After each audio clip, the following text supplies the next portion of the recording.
The highlights, or unfortunately a low light last night, courtesy of 97.1 The Eagle in Dallas, Mavs Radio Network, as Kyrie Irving unfortunately suffered a left knee sprain, as now you look at the Dallas Mavericks and he probably is out for a little bit. Anthony Davis is already out, and yeah, you know, Luka is on the Los Angeles Lakers, and they're raising ticket prices, along with Chris Canty, Michelle Smallman, Evan Cohen, with you here on Unsportsmanlike, presented by Progressive Insurance. Progressive Insurance offers round-the-clock protection. Get a quote today at Progressive.com. Good morning, everybody. How are we doing today? I'm doing all right. It must be that billionaire math they got going on in Texas, because you mean to tell me that there's a lesser product that we're going to charge more for when the team is on the court losing? Got it, because that makes sense. And I'm sure that's going to go over really well with the fans. Well, it hasn't already. And for those, again, unaware, the Mavericks, you know, they make the trade for Luka, or they trade Luka, which some could say their bad luck in that scenario specifically is self-created. Not in this scenario. Since that trade, in the first game that Anthony Davis played, he gets hurt. Their centers, Derek Lively, as well as Daniel Gafford, they're both hurt. Now, last night, in a 122-98 loss to the Sacramento Kings, I read you from ESPN.com, Associated Press here. Kyrie Irving suffered a left knee sprain Monday night and shot free throws for the Mavs with tears rolling down his cheeks before leaving the floor in obvious pain in the first quarter of their loss to the Kings, which obviously means that he knows he's probably out for a while here with this sprained knee in this game. CeCe, when you watch the highlight as a man who played 11 years of professional sports, not that you're a doctor, but you thought what about that injury when Kyrie suffered it last night? Oh, I thought the worst, because you could see his left knee buckle as he was trying to go up to take the shot, and then he came down and he was in excruciating pain. So I felt bad for Kai. I'm hoping for the best, but that's one of those that makes you cringe as a former athlete just because you do entertain the worst case scenario. Yeah, and the fact that he stayed down as long as he did is obviously not a good sign, and you hate to see this for a player. But gosh, it's like the Dallas Mavericks are snake bit. They make this Luka trade, and it's like one thing after another has happened in a negative fashion for them. I mean, Jason Kidd got it right, Smalls. He said it's next man up, but we're running out of bodies. Yeah. I mean, not only are you talking about Gafford and Anthony Davis and Derek Lively, but you also got the Martin twin and P.J. Washington. Those guys hurt too. And now Kyrie Irving?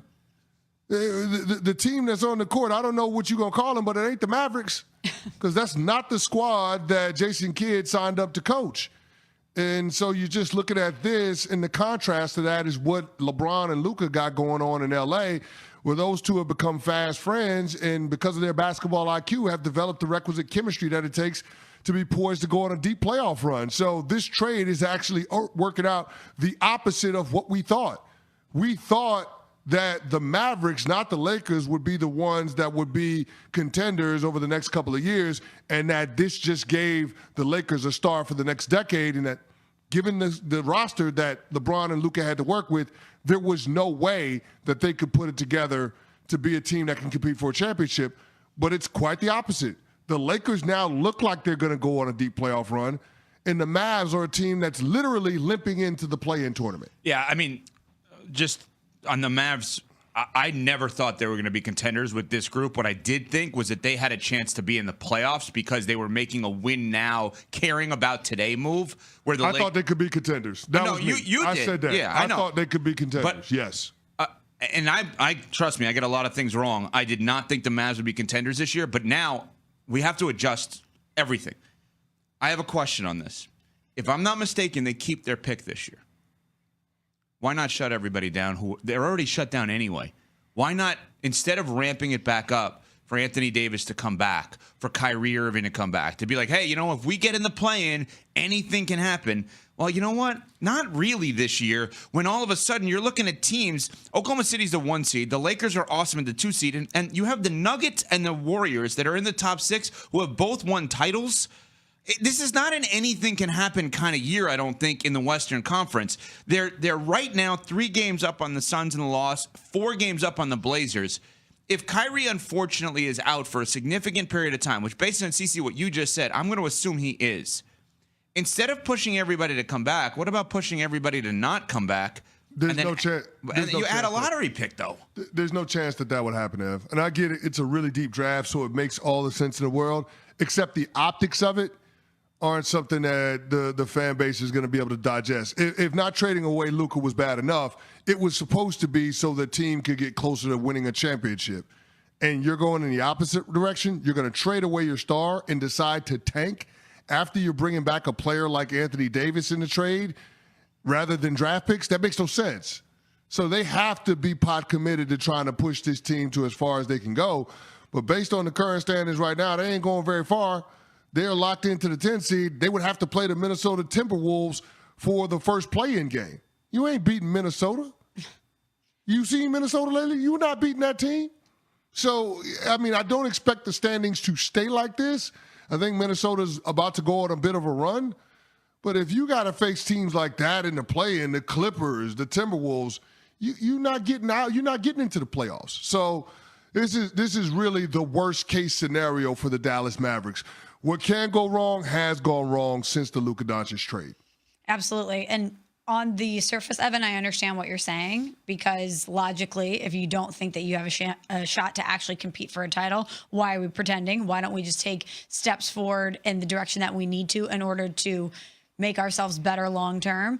But think about the way that the fan base is already responding to the moves that have happened this year. And then you're going to add that on top of it. But I'm not shutting everybody down, like officially, and we're looking forward to another season a year after we are removed from a finals run, and we moved our 25, now 26-year-old superstar. Everybody's injured. Oh, and we're going to wave the white flag after we already told you we're going to raise ticket prices. It's a tough pill to swallow. I think it's actually pretty easy, because you don't have it. All it is now is not bringing them back. They're already out. This is not a Joel Embiid, Paul George situation where they're playing, or what maybe Phoenix. Well, Phoenix, it's a whole different story. But what, like, you get like they don't have to actually shut anyone down. They just have to not bring them back. And the last time they did this, the Mavs have a history of this. They got destroyed, I think rightfully so, a couple of years ago when they did this tank. At the end of the season, they did a tank. They ended up, as a result, with Derek Lively, the next year they go to the finals, which is last year. Like, so they have history with this, different regime running it, with Mark Cuban obviously there at that time. I just think at this point, if you're the Dallas Mavericks and you know Anthony Davis is going to be reevaluated in a week and a half now at this point, Lively and Gafford, who knows? Kyrie, we're waiting on Shams or Tim McMahon or someone to break this story about the length of the injury.